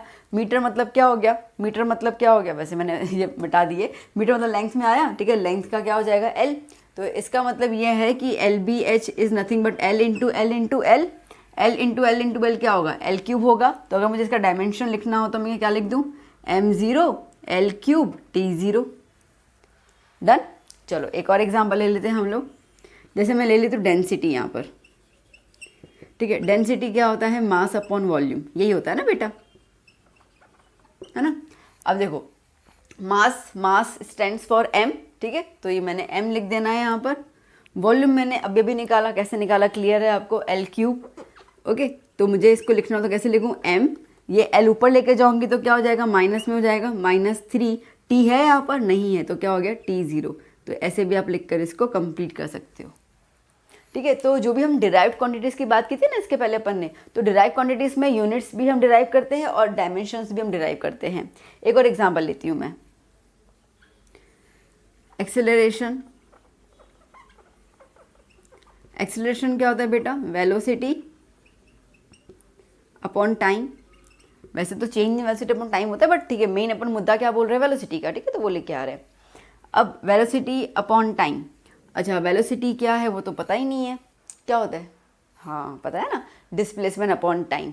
तो वेलोसिटी की जगह मैं लिख सकती हूँ यहाँ पे डिस्प्लेसमेंट अपॉन टाइम। और ये टाइम ऑलरेडी, ठीक है, ये टाइम ऑलरेडी अपॉन में है ही, तो ये वाला टाइम भी लिख देंगे हम लोग यहाँ पर। ठीक है, डिस्प्लेसमेंट क्या होता है? लेंथ, सीधी सी बात है, मेजर कर रहे हैं अपन। ठीक है, लेंथ ही आ गया, डिस्टेंस डिस्प्लेसमेंट एक ही तो बात है। ठीक है, तो क्या हो गया? लेंथ आ गया। तो इसका मतलब डिस्प्लेसमेंट की जगह पे एल लिख दूँ मैं। टाइम कितनी बार है? 2 बार है, एक टी इसका एक टी इसका। वैसे आप डायरेक्टली टी स्क्वायर लिख सकते हो, पर ठीक है। ठीक है, तो क्या हो गया? LT² आया। अब मुझे इसका कंप्लीट अगर डायमेंशनल फॉर्मूला लिखना हो तो मैं क्या लिख दूँ? m0 है ही नहीं, ओके, L1 T⁻² ऊपर की तरफ आएगा तो -2। बिंगो, समझ में आया? अच्छे से क्लियर हुआ? चलो इसको नोट डाउन कर लो। अभी थोड़े और एग्जांपल करवा देती हूँ, थोड़े और टफ वाले ले लूँ, ताकि आपको कभी कुछ आए तो यू कुड बी फाइन कि भाई मुझे कैसे इसको निकालना है। ठीक है, डरने की ज़रूरत नहीं है। और इतना सब कुछ लर्न भी नहीं करोगे, किसी की किताब में तो बहुत सारे ना 50-50 डायमेंशनल यूनिट्स ली दिए होते, तो सब थोड़े लर्न करेंगे हम लोग। तो कैसे निकालते ना वो सीखो। अच्छा, जैसे मुझे बोलना था, तो आपने एक बात समझी यहाँ पर कि जो भी हम लोग यहाँ पे डायमेंशंस ये निकाल रहे हैं, तो मैंने क्या बोला कि जो फंडामेंटल यूनिट्स है वो कितनी बार यूज़ हो रही है, that is a dimension formula. वही तो हुआ ना। जैसे यहाँ पे फंडामेंटल यूनिट 2 बार यूज़ हुई, यहाँ पे 3 बार यूज़ हुई, यहाँ पे m 1 बार हो गया, l 3 बार हो गया। बात समझ में आई है? ठीक है, तो हम लोग क्या करेंगे, ऐसे बोलते हैं ना, यूँ बिल्कुल निचोड़ेंगे। ठीक है, आपके पास जो भी डिराइव क्वांटिटी है उसको पूरा निचोड़ो, ये किस में से आया, ये किस में से आया। जब तक तुम फंडामेंटल यूनिट तक नहीं पहुंचते हो ना, तब तक तुमको उसको क्या करना पड़ेगा? ऐसे ओपन, स्प्रेड करो, खोलो, बोलते हैं ना, अंदर ही अंदर झांकते जाओ, डीप में जाओ, डीप में जाओ। जितना डीप में जाओगे उतने तुम्हारे पास यूनिट्स आएंगे, और उन्हीं यूनिट्स के ऊपर पावर लगा के आपका डायमेंशनल फॉर्मूला बनेगा। That's it.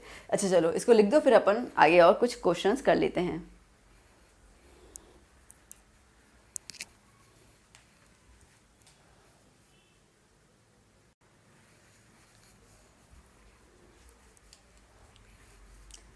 आइए बच्चों, नेक्स्ट देख लेते हैं हम लोग। जैसे कि आपके पास आता है फोर्स। तो फोर्स का फॉर्मूला क्या होता है बेटा? मास इनटू एक्सेलरेशन, है ना। अब मास तो ठीक है, वो तो हमारे पास already it's a fundamental unit, तो वो तो क्लियर ही, तो मुझे इसका तो कोई टेंशन नहीं है। एक्सेलरेशन जो है वो फंडामेंटल यूनिट नहीं है, तो इसके लिए पहले मुझे इसको कन्वर्ट करना पड़ेगा फंडामेंटल यूनिट्स के अंदर, उसको डिवाइड करना पड़ेगा। अभी अभी किया तो आपको क्लियर तो है ही, 4th नंबर तो वही था। ठीक है, तो हम एक्सेलरेशन में क्या लिख देंगे यहाँ पर? वेलोसिटी अपॉन टाइम, है ना। फिर हमें पता है कि वेलोसिटी जो है वो भी फंडामेंटल यूनिट नहीं है, तो वेलोसिटी का फॉर्मूला क्या होता है, डिस्प्लेसमेंट अपॉन टाइम। तो वेलोसिटी की जगह क्या लगा दूंगी मैं, डिस्प्लेसमेंट अपॉन टाइम, और ये टाइम एक और, ठीक है। तो सब कुछ आ गया ना, देखो डिस्प्लेसमेंट आ गया, displacement is nothing what, length, ठीक है। तो मास भी आ गया, लेंथ भी आ गया, टाइम भी आ गया। तो चलो मास के लिए क्या लिख देंगे m, डिस्प्लेसमेंट के लिए क्या लिख देंगे l, और टाइम 2 बार है मतलब कि टी स्क्वायर, ठीक है, ये हो गया टी स्क्वायर। तो इसको लिखना हो अच्छे से क्या लिख दूंगी मैं, m1 l1 t⁻², है ना, क्लियर। चलो एक और देख लेते हैं हम लोग, वर्क डन। वर्क डन क्या होता है, force into displacement. Work done क्या होता है बेटा, फोर्स इनटू डिस्प्लेसमेंट। अब देखो फोर्स कैसे आया, ये वाला लिखा, तो अभी तो मैं डायरेक्ट लिख दूँ ना। तो फोर्स जो है वो इस तरीके से अपन ने निकाला, तो मुझे फोर्स आया m1 l1 t⁻², और डिस्प्लेसमेंट क्या होता है l1, ठीक है। तो अब यहाँ पे क्या हो गया बेटा, m1 और l कितनी बार है, एक और एक, मतलब पावर प्लस होंगे ना, basic, when base are same and the powers are different, तो पावर्स क्या हो जाते हैं, प्लस हो जाते हैं। बहुत like law of powers and exponents वाला कॉन्सेप्ट 8-9 में किया था, ठीक है। तो ये 1 और ये 1 क्या मिल गया, 2, तो m1 l2 t⁻², क्लियर हुआ, ठीक है। चलो इसको लिखो, एक दौर कर लेते हैं हम लोग, इसको लिख दो पहले।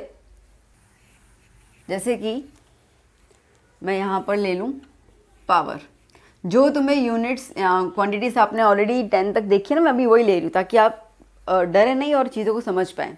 तो पावर क्या था बेटा, 10th के अंदर भी था ये चीज़, क्या था, वर्क डन अपॉन टाइम, यही था, ठीक है। अच्छा वर्क डन इज W, वो तो मैंने निकाल दिया, क्या निकाला, राइट नाउ हम लोगों ने निकाल दिया, ठीक है। तो वर्क डन हमारा निकला m1 l2 t⁻² upon time क्या है नीचे की तरफ, ठीक है। अब ये टाइम ऊपर की तरफ जाएगा, तो क्या हो जाएगा m1 l2 t, ये -2 है और ये 1 ऊपर की तरफ जाएगा, -1, तो कितना हो जाएगा -3, तो ये आ गया हमारा पावर, क्लियर, डन।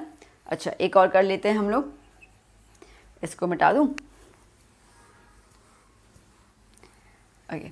जैसे कि आप लोगों ने 9th में देखा था ग्रेविटेशनल फोर्स, है ना, 9th में देखा था हम लोगों ने ग्रेविटेशनल फोर्स, ठीक है। थोड़ा सा लंबा वाला मैं ले रही हूँ। तो फोर्स फॉर्मूला क्या था, G m1 m2 upon r², याद है ये वाला ग्रेविटेशनल फॉर्मूला, ठीक है। तो आपको अब ना ऐसा कहा जाए कि जो ग्रेविटेशनल कांस्टेंट है इसका निकालो डायमेंशनल फॉर्मूला। तो ये मैं G को यहीं रहने दूँ, F को यहाँ R को यहाँ पे लेके आ जाऊँ, तो F into r² upon m1 into m2 is equals to G, ठीक है। तो ये मैंने इसको अकेला कर दिया, देखो कैसे डिराइव करना ना, मैं आपको बता रही हूँ वो चीज़ के बारे में। अब फोर्स, ओके, अब फोर्स क्या होता है, फोर्स होता है मास इनटू एक्सेलरेशन। तो चलो अब मैं इसको थोड़ा सा एलोबरेट कर लूँगी, तो क्या हो जाएगा, मास इनटू एक्सेलरेशन। देखो कुछ कुछ चीज़ें अगर आपको लर्न हो जाए तो बहुत बेटर रहेगा। आपको फोर्स का डायमेंशन फॉर्मूला लर्न है तो आप डायरेक्ट इसको लगा सकते हो, अगर नहीं लर्न है तो मैं आपको वो चीज़ बता रही हूँ।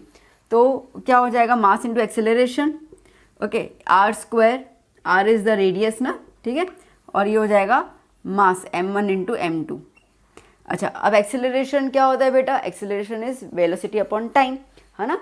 तो यहाँ पे मास, अच्छा लिख दूँ, चलो लिख देती हूँ मैं, mass into velocity upon time into radius square into m1 into m2, ठीक है। अब सब कुछ आ गया ना, सब हर एक चीज़ आ गई, ओके। अब देखो बेटा वेलोसिटी क्या होता है, वेलोसिटी होता है डिस्प्लेसमेंट अपॉन टाइम, ठीक है। क्या होगा, डिस्प्लेसमेंट अपॉन टाइम, तो मास इंटू वेलोसिटी की जगह क्या लिख दूँ मैं, डिस्प्लेसमेंट इंटू r² अपॉन ये टाइम 2 बार आ जाएगा, और यहाँ पे m1 इंटू m2, ठीक है। अब अगर हम लोग इसके अंदर डायमेंशनल सिंबल लिख देते हैं, तो मास के लिए क्या हो जाएगा m, डिस्प्लेसमेंट के लिए it's the length l, r radius क्या होता है, वो भी तो लेंथ ही होता है ना, ठीक है, मीटर वगैरह में अपन लेते हैं। तो क्या हो गया, r² है तो लेंथ का होल स्क्वायर, टाइम कितनी बार है बेटा, 2 बार आ गया, t², और m वहाँ पे अगर मास, ठीक है, मास कितनी बार है, 2 बार, डन, ठीक है। अब यहाँ पे अगर आप देखो तो ये m और ये m कट जाएगा, क्या बचा मेरे पास, एल एल 3 हो गए यहाँ पर, एक यहाँ पे 2 यहाँ पे 3 अपॉन में टी स्क्वायर एम। तो अगर मुझे इसको लिखना हो तो एम ऊपर ले लो तो -1 एल क्यूब और t⁻²। आया, ठीक है, इस तरीके से होता है। अब अगर आपको, जैसे मैंने कहा, अब अगर आपको फोर्स पता ही है, देखो फोर्स ना जनरली फिजिक्स जो है वो शुरू ही फोर्स से होता है, ओके। तो फोर्स अगर आप लर्न कर लो ना तो काफ़ी बेटर है, ठीक है। तो आपको इतना सब कुछ करने की ज़रूरत है, आप डायरेक्टली वैल्यूज़ लगा सकते हो उसके अंदर। जैसे फोर्स का डायमेंशन फॉर्मूला क्या होता है, mL/t-2, ठीक है। तो फोर्स क्या हो गया यहाँ पर, mL/t-2 फोर्स के लिए आ गया, रेडियस L², मास m1 है, m1 m2 तो होल स्क्वायर, ठीक है। तो ये आ गया मेरे पास। बस अब इसको थोड़ा सा जो कट वगैरह होता है वो कर लो, ये कैंसिल आउट हो गया यहाँ पर और ये ऊपर चला जाएगा तो m-1, ठीक है। ये यहाँ पे L1 है, यहाँ पे L2 है, पावर 3 और ये क्या हो गया t-2। देखो वही सेम चीज़ आ गई और ये आपके दो लाइक एक ही स्टेप में ख़त्म हो गया और ये अपन को करना पड़ गया। देखो नहीं लर्न है तो इट्स ओके, आप इस तरीके से फाइंड आउट तो कर सकते हो। 2-3 जो लाइक प्राइम चीज़ें होती है ना, पावर हो गया, वर्क डन हो गया, फोर्स हो गया, वेलोसिटी हो गया, इनका याद कर ही लेना, ठीक है। तो ये थोड़ा सा आसान हो जाएगा आपको। जो बहुत ज़्यादा डिराइव्ड क्वांटिटीज, इसमें बहुत सारे क्वांटिटीज़ का रिपीटेशन आता है, फंडामेंटल क्वांटिटी का रिपीटेशन आता है, तो आपके लिए थोड़ा सा ईजी हो जाएगा। रेस्ट प्रैक्टिस करते करते आपको लर्न हो जाएगा, टेंशन की कोई बड़ी बात नहीं। क्या हुआ बच्चों, घड़ी देख रहे हो कितना टाइम हो गया, मैम ने इतना लंबा लेक्चर ले लिया, पर घड़ी मत देखो बेटा। ये कहा जाता है वक्त से लड़कर जो अपना नसीब बदल दे, इंसान वही है जो अपनी तकदीर बदल दे। कल क्या होगा वो मत सोचो बच्चों, क्या पता कल खुद वक्त अपनी तस्वीर बदल दे। तो अच्छे से मेहनत करो, अच्छे से लेक्चर देखो, इसको लिखो और फिर हम चलते हैं हमारे नेक्स्ट सेगमेंट की तरफ। थकना नहीं है बिल्कुल भी।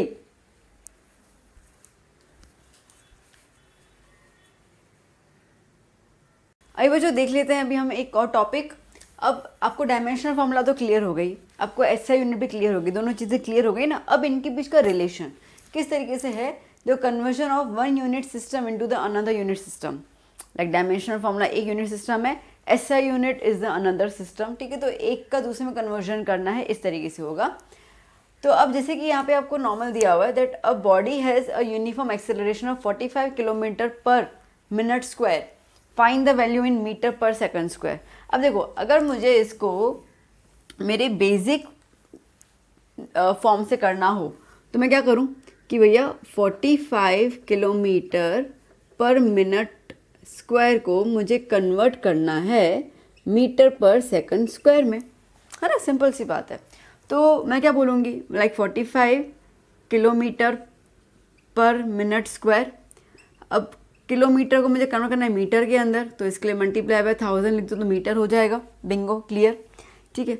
मिनट को कन्वर्ट करना है सेकंड के अंदर, तो मिनट का सेकंड में अब स्क्वायर है, इसके लिए 2 बार लग जाएगा, तो ये हो गया सेकंड स्क्वायर, ठीक है क्लियर। अब अपन ये बेसिक चीज़ करते ही हैं, तो क्या हो जाएगा, ये आपने जब 10th में 9th में जब फॉर्मूला ये न्यूमेरिकल्स करते थे उसके अंदर आता था, तो ये 0 0 कैंसिल आउट हो गया, ठीक है। क्या हो जाएगा 450 डिवाइड बाय 36, इसको आप डिवाइड करोगे आपको मिलेगा 12.5 मीटर पर सेकंड स्क्वायर, आ गया, ठीक है। ये भी तरीका है, ये कर सकते हैं हम लोग। जब हम लोग एग्ज़ाम देंगे JEE या नीट का, तब हमारे पास जो कन्वर्जन आएंगे तो हम इस तरीके से करेंगे, सीधी सी बात है। बट यहाँ पे ऐसा नहीं है। अगर आपके स्कूल लेवल में क्वेश्चन पूछते हैं तो आपको स्कूल लेवल में ये with the help of dimensional formula करना पड़ेगा। इसके लिए मैंने यहाँ पे लिखा हुआ with the help of dimensional formula, लिखा हुआ नहीं होगा बट करना आपको उससे होगा। कैसे, अब देखो पहले तो आप क्वांटिटी देखो कौन सी दी हुई है, क्या दी हुई है, एक्सेलरेशन दिया हुआ है। तो क्या हो जाएगा इसके अंदर, एक्सेलरेशन, ओके,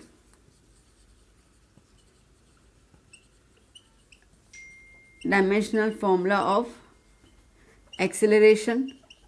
अब ना आपको याद है तो बेहतर सी बात है, अगर याद नहीं है तो हर बार निकालने की भी ज़रूरत नहीं है यार, आप खुद सोचो ना क्या है। देखो metre per second square, metre क्या होता है, लेंथ होता है, लेंथ, सेकंड क्या होता है, टाइम होता है, नीचे की तरफ ऊपर ले लिया -2, ठीक है। मतलब अपना यूनिट से भी निकाल सकते हो डायमेंशनल फॉर्मूला, ठीक है। तो वो भी एक ट्रिक है ही, कोई बड़ी बात नहीं है उसके अंदर। अब यहाँ पे देखो, यहाँ पे ना मेरे पास एक्सेलरेशन के 2 फॉर्म दिए हुए हैं, एक किलोमीटर पर मिनट स्क्वायर में और दूसरा मीटर पर सेकंड स्क्वायर में। सुनना भी, एक मुझे दिया हुआ है किलोमीटर पर मिनट स्क्वायर में, और वो कितना रेंज बताएगा मीटर पर सेकंड स्क्वायर का। अब ये किलोमीटर पर मिनट जो है ये एक्सेलरेशन का ही तो यूनिट है ना, और इसका क्या फॉर्मूला है एल, तो मैं इसके लिए L1 लिख दूंगी और यहाँ पे T1 लिख दूंगी। ठीक है, डन। इज इक्वल्स टू इसके लिए क्या लिख दूंगी, L2 लिख दूंगी और T2 लिख दूंगी, है ना, क्योंकि यूनिट्स तो वही होंगी ना, सीधी सी बात है। ठीक है, अपन यहाँ पे ऐसा यूनिट को डिफरेंट कर, बट जो फॉर्मूला है, जो डायमेंशन फॉर्मूला वो तो सेम ही रहेगा। तो यहाँ पे इसके लिए T1 L1 लगा दिया, उसके लिए L2 T2 लगा दिया। सॉरी, इतना क्लियर हुआ। अब ये कोई ना कोई वैल्यू जैसे हम कहते हैं, ठीक है, जैसे हमने कहा कि भाई 1 किलोमीटर इक्वल टू 1000 मीटर, तो ये रिलेशन है ना। अब वो रिलेशन क्या है वही तो हमें निकालना है, तो उस रिलेशन की न्यूमेरिक वैल्यू कुछ ना कोई आएगी, कोई ना कोई नंबर ही आएगा। तो इसको मैंने N2 लगा दिया है और मैंने यहाँ पे इसकी N1 लगा दिया। ठीक है, मतलब कि जो दिया हुआ है वो N1, तो आपको हमेशा पहले ऐसे लिख देने का।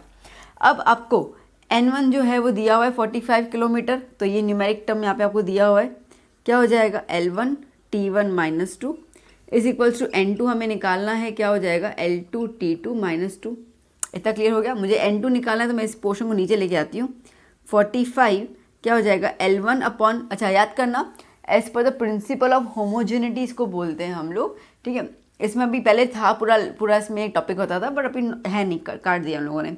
तो क्या करना है ना, डायमेंशन सेम रिलेशन में जाएंगे। तो ये L है तो ये L2 इसके नीचे जाएगा, याद कर लेना। ठीक है, और यहाँ पे T है तो ये T1 और T2 ऐसे नीचे जाएगा, इज इक्वल्स टू N2। ठीक है, ये पावर आपको होल -2 लिखना है तो वो भी लिख दो, कोई दिक्कत नहीं है। इतना क्लियर हो गया ये। ओके, अब ना इसको मैं यहाँ पे ले लेती हूँ।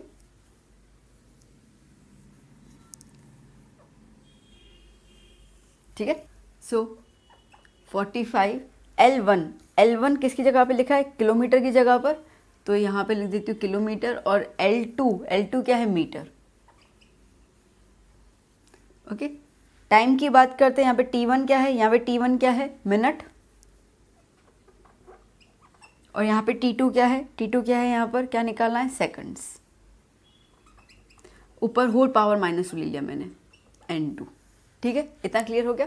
अच्छा, नाउ 45 किलोमीटर को मीटर में कन्वर्ट कर लूँ तो क्या कर लूँ, 1000 मीटर लिख दूँ,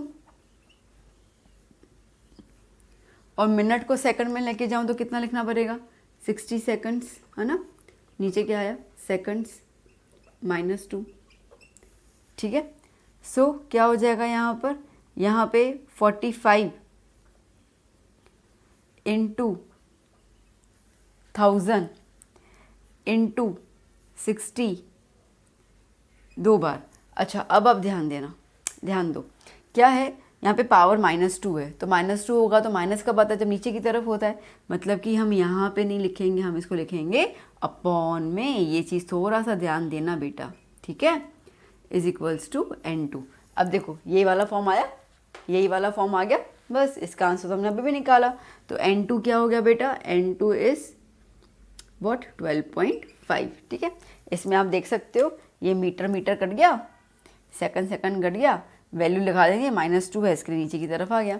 ओके, अगर आपको इसके अंदर लाइक ऐसा स्टेप लिखना है, ये वाला मैं लिख देती हूँ यहाँ पर, अगर आपको लगता है तो 45 इंटू 1000 इंटू 1/60 लिखोगे तो पावर 2 हो जाएगा, अगर आपको ऐसा लगता है तो। अदरवाइज साइंस के बच्चे यार इतना कॉमन से लग जाएगा कि -2 है तो मतलब माइनस साइन कब आता है, जब अपॉन में होता है, तो आपको उसको अपॉन में लिखना है। ठीक है, तो इस तरीके से हम लोगों ने जो कन्वर्जन है वो कर दिया। अब आप सोचो, वैसे तो ये 2 मिनट का काम था, बट आपको जब आप थ्योरी एग्जाम देते हैं, सब्जेक्ट एग्जाम देते हैं स्कूल में, तब आपको इस तरीके से शो करना होता है। ओके, अच्छा चलो इसको लिखो, एक और सम कर लेती हूँ मैं, ताकि थोड़ा सा आप और क्लियर हो जाओ उसको लेकर। तो just right it down.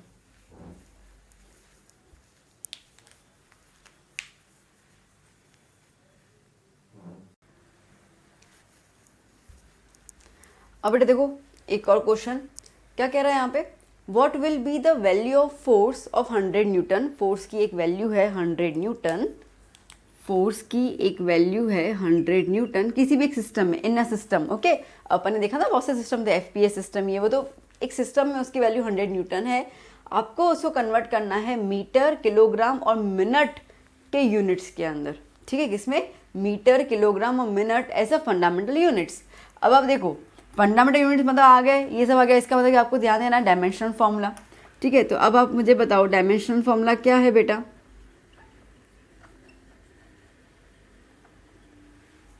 Dimensional formula of force क्या है? फोर्स क्या होता है? फोर्स होता है मास इनटू एक्सेलरेशन। मास के लिए m आया, एक्सेलरेशन का मीटर पर सेकंड स्क्वायर होता है, मीटर के लिए l आया और इसके लिए -2 आया। ठीक है, तो ये आ गया मेरा फोर्स का। डन। अब इसको मुझे कन्वर्ट करना है मीटर, तो खैर लेंथ आ गया मीटर के लिए, किलोग्राम तो मेरे पास m है किलोग्राम के लिए, मिनट टाइम है मेरे पास। ठीक है, तो अब मैंने आपको क्या बताया था, कैसे लिखोगे? n1 m1 l1 t -2, ठीक है, इज इक्वल्स टू n2 क्या हो जाएगा? m2 l2 t2 -2, है ना? क्लियर? इतना क्लियर है? ओके, हमें ये जो यूनिट जो वैल्यू दी हुई है फोर्स की वो हमारा n1 हो जाएगा, सीधी सी बात है। तो यहाँ पे n1 ले लेना है मेरे को, m1 upon m2 l1 upon l2 t1 upon t2 power में क्या ले लिया? -2 is equals to n2। Bingo, clear? अच्छा, अब m1 का यूनिट क्या है? तो देखो एग्जैक्ट वो समझ नहीं आ रहा। ठीक है, फॉर्मूला तो याद है आपको, force is equals to mass into acceleration. Mass क्या होता है, हम लोग क्या लेते हैं? किलोग्राम में लेते हैं, और एक्सेलरेशन किस में लेते हैं? मीटर पर सेकंड में लेते हैं। तो ये हो गया हमारा, ये जो यूनिट हो गया वो हमारा m1 वाला यूनिट हो गया। ठीक है, तो m1 में क्या ले लूँ मैं? किलोग्राम, और m2 किस में कन्वर्ट करना है मेरे को? किलोग्राम में ही कन्वर्ट करना है। तो चलो ये तो दोनों सेम ही है। ओके, बात करते हैं मीटर। तो m1 जो है मीटर, मतलब कि l1 वो मीटर में आया, और किस में कन्वर्ट करना है? ये भी सेकंड यूनिट क्या दिया हुआ है? मीटर। ठीक है, टाइम की बात करते हैं, क्या है बेटा यहाँ पर? सेकंड, और इसमें किस में कन्वर्ट करना है मुझे? मिनट के अंदर, इज इक्वल्स टू n2। तो अब यहाँ पे ये तो कैंसिल आउट हो गया, ये गया ये गया। ठीक है, इसमें तो कुछ है ही नहीं, तो क्या हो जाएगा? 100 सेकंड, और यहाँ पे मिनट, मिनट में क्या कर लूँ? 60 को कन्वर्ट कर दूँ यहाँ पे। ठीक है, तो क्या हो जाएगा? सेकंड 60 सेकंड रेज टू -2, है ना? इतना क्लियर हो गया? ओके, अब ये -2 है तो उसको रिवर्स कर दूँ, तो क्या हो जाएगा? 60 सेकंड अपॉन सेकंड पावर 2 आ जाएगा। ओके, बचपन वाली बात रेसिप्रोकल कर लेते तो पावर पॉजिटिव हो जाता है। सेकंड सेकंड कट गया, क्या हो जाएगा यहाँ पर? 60 square is equals to n2। 60 square मतलब कि 3600 आ जाएगा। Okay, 3600 into 100 is equals to n2, कितना हो जाएगा? 36 इंटू 10⁴। ओके, पॉइंट लगा दो यहाँ पर। अब केमिस्ट्री में याद है ना, साइंटिफिक मेथड अपन ने देखा था। ठीक है, बस वही केमिस्ट्री वाला चीज़ यहाँ पे आना ही है।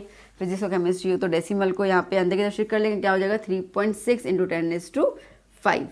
ये अपना जो है वो वैल्यू बना फोर्स का, in kilogram metre and minute. ठीक है, सो कैसे लिखेंगे हम लोग?